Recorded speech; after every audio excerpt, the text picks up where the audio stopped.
Good morning, नमस्कार। मैं आपका होस्ट और दोस्त अपूर्वानंद कृष्णदास आप सभी दर्शकों का स्वागत करता हूं ड्रामा फेस्टिवल 2025 की तीखी बहस में। आज का टॉपिक है मॉडर्न सिविलाइजेशन वर्सेस वैदिक सिविलाइजेशन और आज हमारे साथ पैनलिस्ट जुड़े हैं। मेरे राइट में है वैदिक साइड जो वैदिक दृष्टिकोण रखेंगे और मेरे लेफ़्ट में है मॉडर्न साइड जो मॉडर्न दृष्टिकोण रखेंगे। एक बार जोरदार तालियों के साथ स्वागत कीजिए हमारे पैनलिस्ट का। तो जीवन जीने के दो दृष्टिकोण मिलते हैं हमारे समाज में।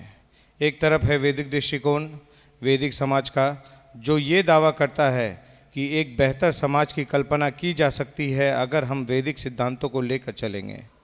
दूसरी तरफ है एक मॉडर्न भौतिक दृष्टिकोण देखने मिलता है जो ये दावा करते हैं कि आध्यात्म की, भगवान की, ईश्वर की कोई आवश्यकता नहीं है समाज में। मॉडर्न साइंस एंड टेक्नोलॉजी के साथ, मॉडर्न हेल्थ केयर इंफ्रास्ट्रक्चर के साथ हम बिना भगवान के एक बहुत ही अच्छा समाज की रचना कर सकते हैं।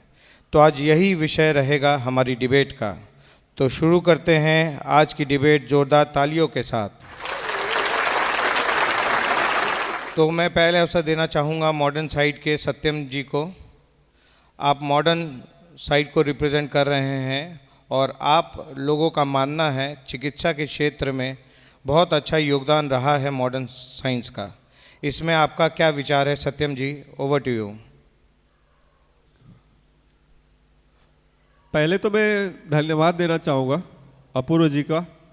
जैसा कि मैं देख पा रहा हूँ यहाँ पर काफ़ी लोग धोती कुर्ता पहने तिलक लगाए बैठे हैं और अपने वैदिक सिविलाइजेशन का ढोल पीट रहे हैं। और क्या अपूर्व जी, ये आपने क्या ड्रेस कोड रख लिया है? हमें भी ये पहननी पड़ रही है इनको समझाने के लिए। ठीक है, मुझे इन पे हंसी आती है कि इनसे एक बात स्वीकार नहीं हो रही है कि कहाँ राजा भोज और कहाँ गंगू तेली, कहाँ इनके वैदिक टोटके और कहाँ हमारी एडवांस टेक्नोलॉजीज। अच्छा चलो अपूर्व जी, मेरा सबसे एक सवाल है। मान लो यहाँ पे किसी की तबीयत खराब हो जाती है और किसी को फीवर ही हो गया, चलो, तो उसके इलाज के लिए आप सबके दिमाग में सबसे पहली चीज क्या आएगी? सिंपल एज दैट अपूर्व जी, एक पैरासीटामोल की गोली जो असर करे केवल मिनटों में। देखिए हमने कितना फास्ट एंड कंफर्ट दिया है आपको, कितनी फास्ट एंड इफेक्टिव वे दिए है हमने आपको। वही एक नॉर्मल फीवर को क्योर करने के लिए आपको हफ्ते भर तक लग जाते थे, हमने मिनटों में दे दिया। बताओ, एक घाव जब पक जाता था तो उसकी मृत्यु हो जाती थी और हमने सर्जरी दी है आपको जिससे कि इतनी जल्दी ठीक हो जाते हो आप। हमने सिजेरियन दिया है जिसके डिलीवरी इतनी इजी हो जाती है। क्या दिया है आपके वैदिक साइंस ने, बताइए? बहुत ही कठोर प्रहार है वैदिक साइड के ऊपर। सत्यम जी का पक्ष है कि पैरासीटामोल, सर्जरी ये सब दी गई है मॉडर्न साइंस के द्वारा। वैसे तो कभी कभी ये देखा जाता है कि डॉक्टर बोलते हैं इनको दवा की नहीं दुआओं की ज़रूरत है, प्रार्थनाओं की ज़रूरत है, वो अलग चीज़ है। लेकिन आप क्या पक्ष रखना चाहेंगे वैदिक साइड से? ध्रुव जी, मैं आपसे शुरुआत करना चाहता हूँ। अपूर्व जी, मैं आपका धन्यवाद देना चाहूँगा। आपने मुझे इस बुद्धिजीवियों की सभा में आमंत्रित किया। हमारा मित्र जो अपनी विद्या और बुद्धि का प्रदर्शन किया है उससे ये पता चलता है कि वो शायद व्हाट्सएप यूनिवर्सिटी पढ़ के आए हैं या रील में से ज्ञान प्राप्त किया है।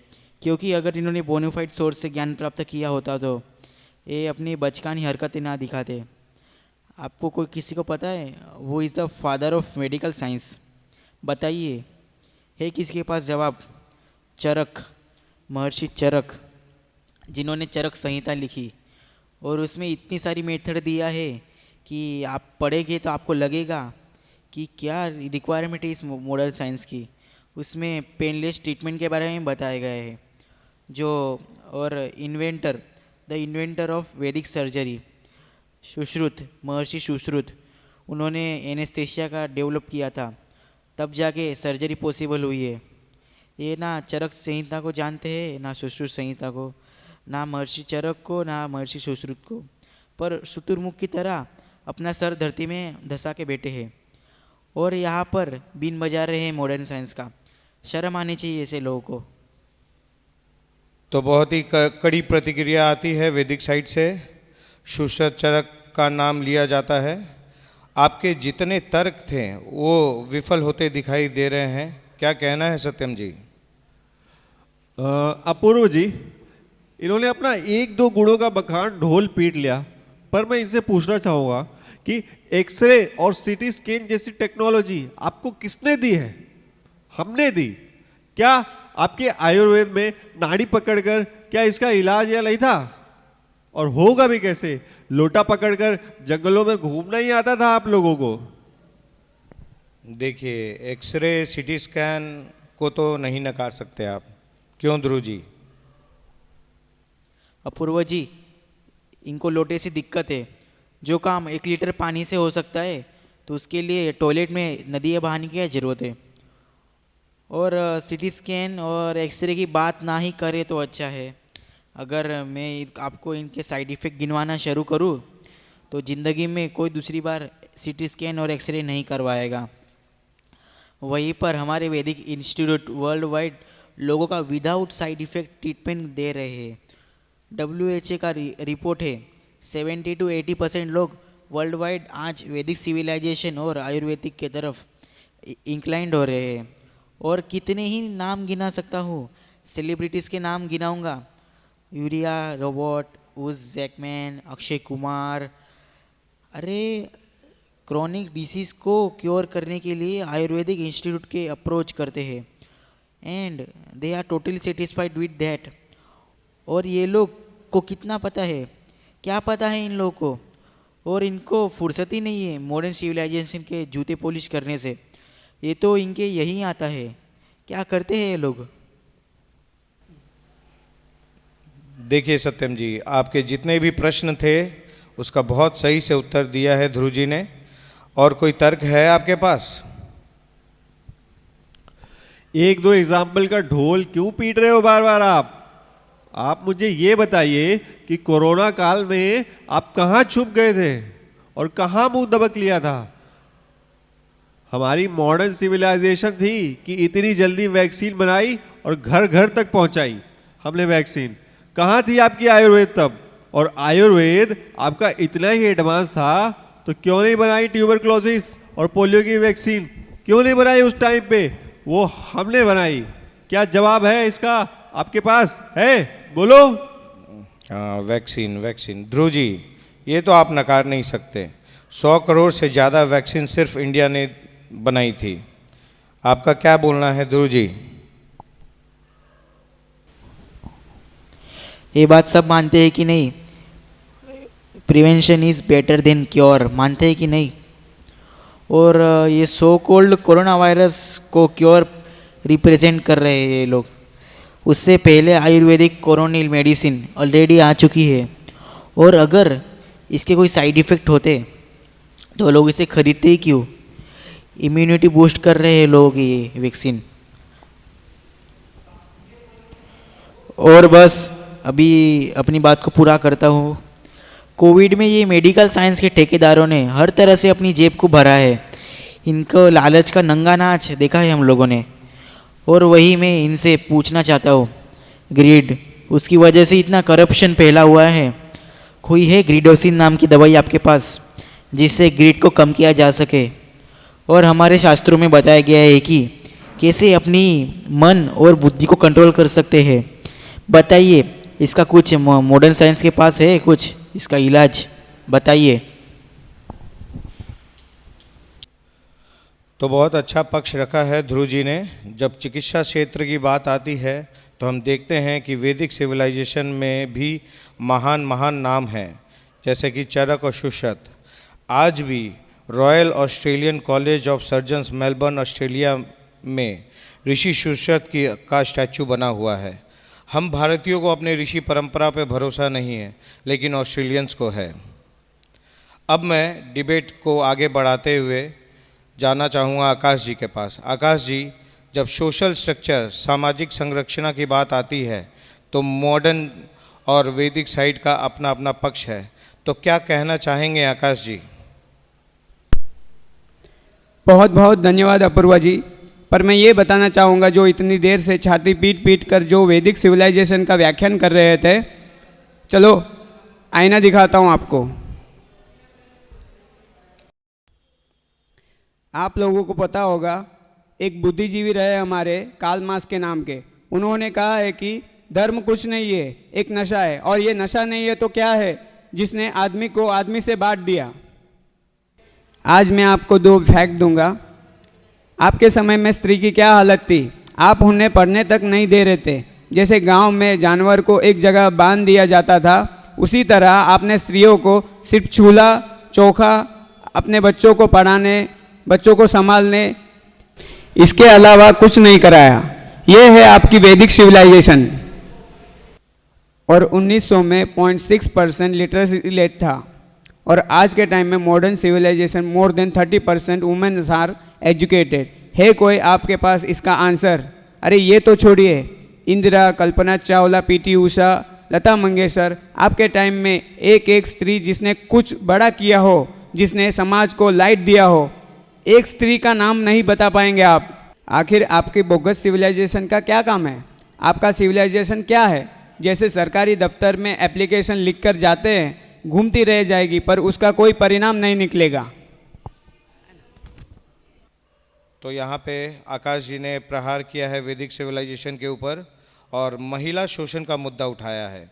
तो क्या कहना चाहेंगे सूरज जी इसके बारे में? तो बहुत बहुत धन्यवाद अपूर्व जी कि आपने मौका दिया मुझे इन सब मुद्दों पे बात करने के लिए, और आकाश जी को भी बहुत बहुत धन्यवाद कि इतना अच्छा इन्होंने बताने की कोशिश की। पर ये थोड़ा शास्त्र अगर पढ़ लेते तो इतनी विचित्र बातें ना करते। आज मैं थोड़े आंकड़े बता देता हूँ। तो आपको एक फैक्ट बताता हूँ कि कितने रेप केसेस हो रहे हैं। सिर्फ 2024 की आंकड़े बता देता हूँ। मोर देन 32,000 रेप केसेस हैं, और ये रेप केसेस हैं जो रिपोर्ट हुए हैं। इतने सारे रेप केसेस हैं जो रिपोर्ट होते भी नहीं हैं, इतने सारे पॉलिटिक्स और गवर्नमेंट्स के वजह से, और फिर भी ये सब हो रहा है। और एक फैक्ट बताता हूँ, हर 1 घंटे में 4 रेप केसेस हो रहे हैं। जितने देर में हमारा ये ड्रामा फेस्टिवल ख़त्म होगा ना, तब तक कितने सारे रेप केसेस हो जाएंगे। और इसको हम मॉडर्न फ्रीडम बोलते हैं। क्या ये है हमारा मॉडर्न फ्रीडम? और आपको एक चीज बताता हूं, आज के टाइम में नारियों को ऑब्जेक्ट की तरह बना दिया गया है। अगर हमें एक साबुन का पाउच बेचना है ना, तो नारियों को आधे कपड़े पहना के ऐड करवा देते हैं। तो क्या ये है हमारा मॉडर्न फ्रीडम? 1 मिनट, मेरी बात अभी पूरी नहीं हुई है, मैं कुछ बातें और रखना चाहता हूँ। सूरज जी रोकना चाहूँगा आपको। जैसा सूरज जी ने बताया, आकाश जी, जब बात आती है सिद्धांतों की, तो हमारे शास्त्रों में श्लोक आते हैं, यत्र नार्यस्तु पूज्यन्ते रमन्ते तत्र देवता। जहाँ नारियों की पूजा होती है वहाँ देवता वास करते हैं। वही मॉडर्न सिविलाइजेशन में बोला जाता है, तू चीज़ बड़ी है मस्त मस्त। तो ये किस प्रकार से ऑब्जेक्टिफाई कर रहे हैं हम नारियों को? क्या संदेश देना चाहते हैं हम समाज को? चलो मान लिया आपने कुछ नाम लिए, जैसे इंदिरा गांधी, लता मंगेशकर, चलो मान लिया वो बड़े बड़े पोस्ट पे हैं, पर आपने ही, वो मॉडर्न लोगों ने उनका हरासमेंट कर रहे हैं, इतने बड़े बड़े पोस्ट पे हैं, उनके जिम्मेदार कौन है? क्या ये है आपका मॉडर्न फ्रीडम, जिसको आप इतना हरास कर रहे हैं, इतने ऊपर पोजीशन के ऊपर भी जाके? अब सुनिए, मैं आपको वैदिक सिविलाइजेशन के बारे में बताता हूँ। महिलाओं का क्या रोल था वैदिक टाइम में, रामायण और महाभारत में बताया जाता है। जब एक नारी का अपमान हुआ था तो उसके पूरे कुल को नाश कर दिया गया था। ये थी हमारी वैल्यू, ये था हमारा वैदिक कल्चर। आप मॉडर्न फ्रीडम की बात करते हैं। वैदिक शास्त्रों में इट इज क्लियरली मेंशन्ड, कन्या को लक्ष्मी बोला जाता था, और आज भी बहुत सारे लोग बोलते हैं। और आप बोलते हो उसको दबा के रख दिया जाता है। अरे आकाश जी, पहले अपनी नॉलेज को अपडेट कीजिए, पिज्ज़ा बर्गर वाले दिमाग से बाहर आइए, क्योंकि बहुत टाइम से लग रहा है आपने शास्त्र नहीं पढ़े। और इन पूरी जनता से मैं एक सवाल करना चाहता हूँ कि क्या हम ऐसे समाज का निर्माण करना चाहते हैं जहाँ पे 60% स्त्रियाँ प्रेग्नेंट हो जाती हैं टीनेजर में ही, या फिर ऐसे समाज का जहाँ पर औरत को माँ का दर्जा दिया जाता है? ये सवाल मेरा आपसे है, सोचिए जरूर। तो तालियां बजा दो। आकाश जी, और कोई तर्क है आपका? तर्क तो बहुत है। एक तर्क मैं जरूर देना चाहूँगा।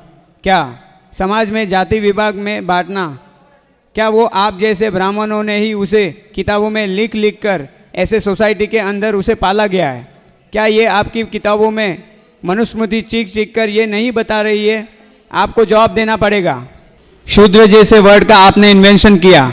शूद्रों को पानी तक पीने नहीं देते थे। अगर कोई चला जाए बाहर, कोई देख भी ले, उसको नहाना पड़ता था। ये था आपका ब्राह्मणवास। ऐसा लिखा है आपके किताबों में। अगर शूद्र सुन भी ले वेदों को, उसके कानों में सलिया घुसा दिया जाता था। क्या ये है आपकी सिविलाइजेशन? आकाश जी ने एक ज्वलंत मुद्दा उठाया है जो हमारे समाज को विभाजित किया हुआ है।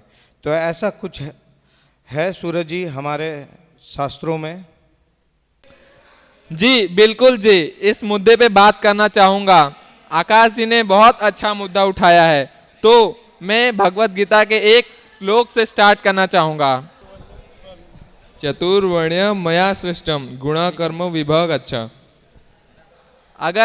अगर आप शास्त्र पढ़ोगे तो आपको पता चलेगा कि सिद्धांत ये है कि गुणों और कर्म के हिसाब से डिसाइड होता है, ना कि जात के हिसाब से। और मैं इस ड्रामा फेस्टिवल की जनता से सवाल पूछना चाहता हूँ कि जब आपका रजिस्ट्रेशन किया गया था तो आपसे किसी ने कास्ट पूछा था? नहीं, बट आप लोग हर डॉक्यूमेंट पे जाति भरवाते हो लोगों को। और मैं ये रिसेंट बताता हूँ आपको, दिल्ली का एक रेस्टोरेंट में महिला साड़ी पहन के चली गई तो उसको एंट्री नहीं दिया गया। क्या ये है आपका जातिवाद? आकाश जी, सूरज जी ने क्लियर किया है, गीता में कृष्ण ने कहा है विभाजन गुण और कर्मों के आधार पर है, न कि जन्म के आधार पर। क्या मॉडर्न सिविलाइजेशन में high class, middle class, lower class, English बोलने वाले, हिंदी बोलने वाले, ये सब विभाजन नहीं है क्या? यहाँ पर मैं एक एग्जाम्पल भी लेना चाहूँगा इस वैदिक टाइम से। वाल्मीकि जी का जन्म शूद्र परिवार में हुआ था, बट हम लोगों ने उनको महर्षि की उपाधि दी। ये था हमारा वैदिक कल्चर। और ऐसे वैदिक शास्त्रों में बहुत सारे केसेस हैं जहाँ से हमें गुणों और कर्म के हिसाब से डिवाइड किया था। तब इतना अच्छा सिस्टम था, इतने अच्छी तरीके से चलता था कि एक हैप्पी लाइफ जी रहे थे लोग। आज के टाइम पे क्या हो रहा है? शोषण हो रहा है लोगों का। और वो कौन कर रहा है? आप मॉडर्न लोग, उनकी जाति पूछ के। तो आकाश जी देख लीजिए, सुन लीजिए, पहले थोड़ा पढ़ लिख के आइए। आप हाइड्रोजन और नाइट्रोजन को इतना पढ़ पढ़ के आपके दिमाग में जो कचरा भर चुका है, आप पहले अपने ही कल्चर को भूल चुके हो। आप अपनी नॉलेज को करेक्ट कीजिए और फैक्ट को सही कीजिए। धन्यवाद। सूरज जी कंक्लूड कीजिए। समाज की कुरीतियों के लिए हम शास्त्रों को दोष नहीं दे सकते। यूएस, यूरोप में काले गोरे का विभाजन का दोष वो लोग बाइबल पर नहीं देते, लेकिन हम भारतीय अपने हर प्रॉब्लम का दोष शास्त्रों को दे देते हैं। चलिए डिबेट को आगे बढ़ाते हैं और अब हम जीवन का उद्देश्य, हमारे जीवन का लक्ष्य के बारे में विचार जानेंगे। सबसे पहले मॉडर्न सिविलाइजेशन की तरफ से सोनू जी का। सोनू जी। मैं सबसे पहले धन्यवाद करना चाहता हूं अपूर्व जी को, जिन्होंने इस काफ़ी महत्वपूर्ण टॉपिक पे हमें चर्चा करने का मौका दिया, जो कि युवाओं के लिए काफ़ी इम्पोर्टेंट है। तो काफ़ी साफ सफाई दी हमारे मित्रों ने, हवा हवाई बातें भी की। बट देखिए, माला करने से सब कुछ नहीं होगा। सिर्फ माला करने से हायर टेस्ट नहीं मिलेगा, थोड़ा प्रैक्टिकल भी होना पड़ेगा। बाहरी दुनिया को भी देखना पड़ेगा कि क्या क्या हो रहा है। बहुत आगे जा रहे हैं, मार्स पे भी जा रहे हैं। एक मेंढक की तरह सिर्फ कुएं में रहने से कुछ नहीं होगा, थोड़ा बाहर निकलना पड़ेगा और देखना पड़ेगा। अरे बुर्बक, थोड़ा इतना सोच लीजिए कि स्टोन एज में हमें नहीं जाना, थोड़ा आगे बढ़ना है, हमें एडवांस होना है, पीछे नहीं जा रहे हैं। हम मार्स पे पहुंच गए, आर्टिफिशियल इंटेलिजेंस से काफ़ी ऑटोमेट हो गया है, इतने सारे जॉब ऑटोमेट हो गए, और तो और छोटी से छोटी चीज़ ऑटोमेट हो रहा है। हमें कितने टाइम मिल रहा है, कितना कंफर्ट मिल रहा है। काफ़ी अच्छी व्यक्ति ने कहा है, if you can't understand science try religion. अगर आपको कुछ नहीं मिल रहा तो आप रिलीजन के नाम पे ठोक दो। देखो बाबा जी, खाओ पियो मजे में रहो, कल का क्या ही सोचना। इतने सारे सुपर पावर्स देखते हैं, रशिया, यूएसए, यूके, ये सब देश एक नास्तिक देश है। एक second Sonu ji, US UK atheist कैसे हो गए? यूएस के प्रेसिडेंट शपथ लेते हुए कहते हैं in the name of God. UK के नेशनल एंथम में गॉड सेव द क्वीन ऐसा आता है। तो आंकड़े आप ठीक करके बात कीजिए। नास्तिक नहीं है, पर डाटा निकाला जाए तो कितने लोग चर्च जा रहे हैं, आप खुद ही देख लो।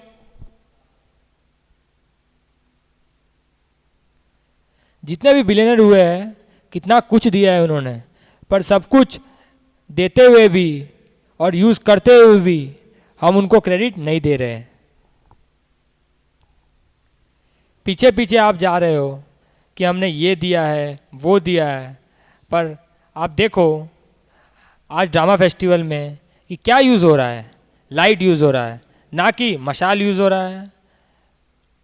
साउंड यूज़ हो रहा है, ना कि आपके पुराने ज़माने का यूज़ हो रहा है। ये सब सारी चीज़ कहाँ से आई है? हमने दी है सब। और आप एलोन मस्क की बात कर रहे हो, वो तो हमें मार्स पे पहुंचा रहे हैं। एलोन मस्क हो या बिली गेट्स हो, जितने भी बड़े बड़े बिलियनर्स हैं, क्या उन्होंने सत्यनारायण भगवान की पूजा की है? फिर भी वो बिलियनर है। मनोज जी, विधि पक्ष से बहुत सारे प्रश्न खड़े कर दिए हैं, क्या बोलना चाहेंगे मनोज जी? हरे कृष्णा। मैं सभी प्रश्नों का एक एक करके उत्तर देना चाहता हूं। धन्यवाद, आपने मुझे मौका दिया। मैं शुरुआत करता हूं। हमारे शास्त्र के अनुसार, हमारे शास्त्र में एक सुंदर श्लोक आता है, अहम निजा परो वेति गणना लघुचेतसाम उदार चरिता नाम तु वसुदैव कुटुंबकम। समझ आया आपको? कहाँ से आएगा? आपने पढ़े ही नहीं शास्त्र। शास्त्र पढ़ेंगे तो जानेंगे। तो हमारा जो वैदिक शास्त्र है ना, वो हमको खुद से ऊपर, खुद से उठने के बारे में बताता है। वो ये नहीं दिखाता कि you live a self centric life. वो बताता है कि पूरा विश्व हमारा परिवार है। आपकी भलाई की बात कर रहे हैं, आपकी खुशी की बात कर रहे हैं। Do you think you are happy? है आपके पास जवाब? ऑनेस्ट आंसर चाहिए। अरे सच्चाई तो यह है कि people today are stressed, depressed, yet well dressed. We have crying hearts but the smiling faces. और यह आपकी सच्चाई है। जो एडवांसमेंट का आप डंका पीट रहे हैं ना, आप जिस एडवांसमेंट की बात कर रहे हैं, आप उसके गले के फांसी का फंदा बनते जा रहे हैं। आप यूएस की बात कर रहे हैं, आप उसी यूएस की बात कर रहे हैं जहां पॉपुलेशन भारत के 1/3 है और जहां का रेप रेट 13 गुना है। क्या आप उसी यूएस की बात कर रहे हैं जहां हर 3 में से 1 व्यक्ति साइकियाट्रिस्ट के पास जाता है और 3 साइकियाट्रिस्ट में से 1 साइकियाट्रिस्ट दूसरे साइकियाट्रिस्ट के पास जाता है? क्या आप उसी यूएस की बात कर रहे हैं कि जहां डायबिटीज, कैंसर और एक्सीडेंट्स से ज़्यादा लोग डिप्रेशन और सुसाइड से मर रहे हैं? तो क्या है आपकी मॉडर्न सिविलाइजेशन में? क्या दिया है उसने?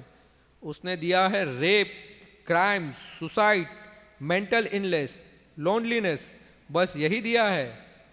अपूर्व जी, 10 लाख हर साल 10 लाख से ज़्यादा सुसाइड हो रहे हैं।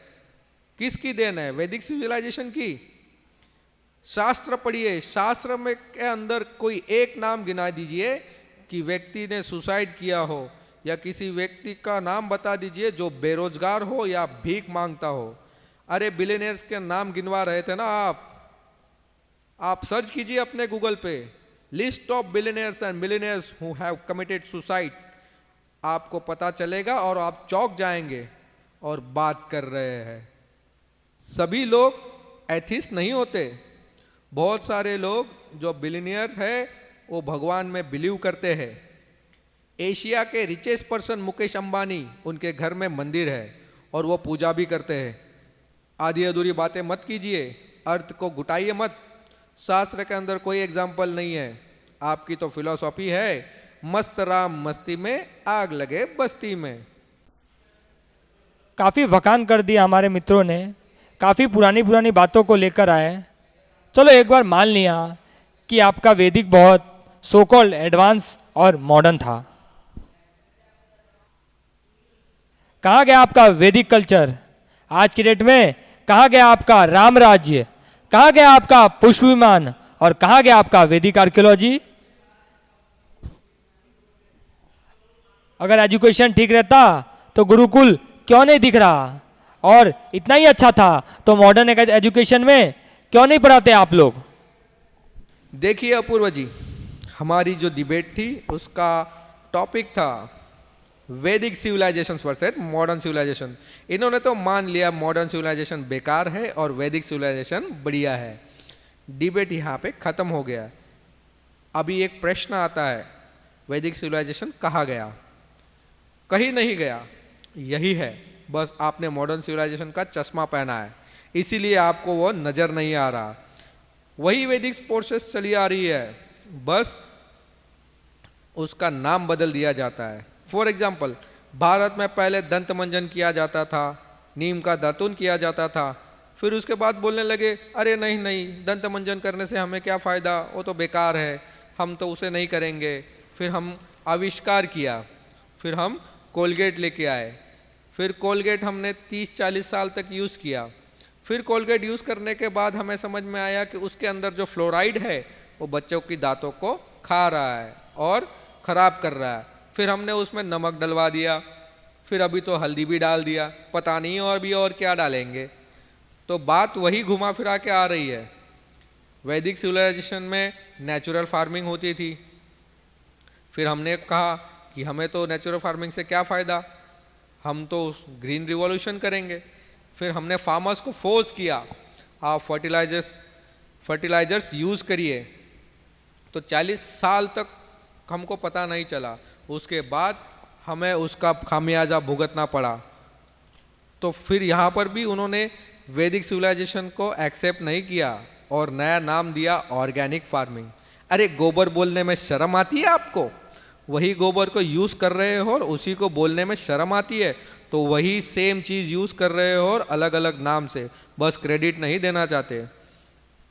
आपको बता दे, Albert Hobart, who is called the father of modern sustainable agriculture, वो इंडिया आके सीख के गए और उन्होंने अपने किताब में लिखा है कि उन्होंने इंडिया में ऑर्गेनिक फार्मिंग सीखी है। आप ये नहीं बताएंगे? कैसे बताएंगे? और आपको एक बात और बता दूं, दुनिया में सब जगह मेडिटेशन कर रहे हैं, लेकिन वैदिक स्क्रिप्चर्स को उसका क्रेडिट नहीं देंगे, उसको नया नाम देते हैं माइंडफुलनेस, प्राणायाम। प्राणायाम को भी नहीं बोलेंगे, उसे कहते हैं कोहेरेंट ब्रीदिंग। इसी तरह से वैदिक सिविलाइजेशन को क्रेडिट देना नहीं चाहते। हम मॉडर्न सिविलाइजेशन के अगेंस्ट नहीं है, हम भी उसे यूज़ कर रहे हैं, तो उसके अगर हम उसे यूज़ नहीं करते तो उसके बिना इतना बढ़िया प्रोग्राम कैसे होता।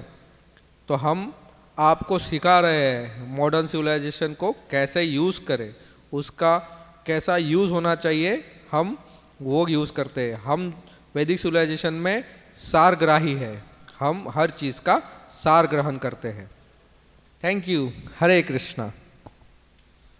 बहुत ही अच्छी तरीके से मनोज जी ने अपना पक्ष रखा है। दोनों पक्षों को आप सब ने सुना, अब जनता फैसला करेगी कौन जीता कौन हारा। हम फिर मिलेंगे अगले साल के ड्रामा फेस्टिवल के तीखी बहस में। सबको बहुत बहुत धन्यवाद। हरे कृष्णा।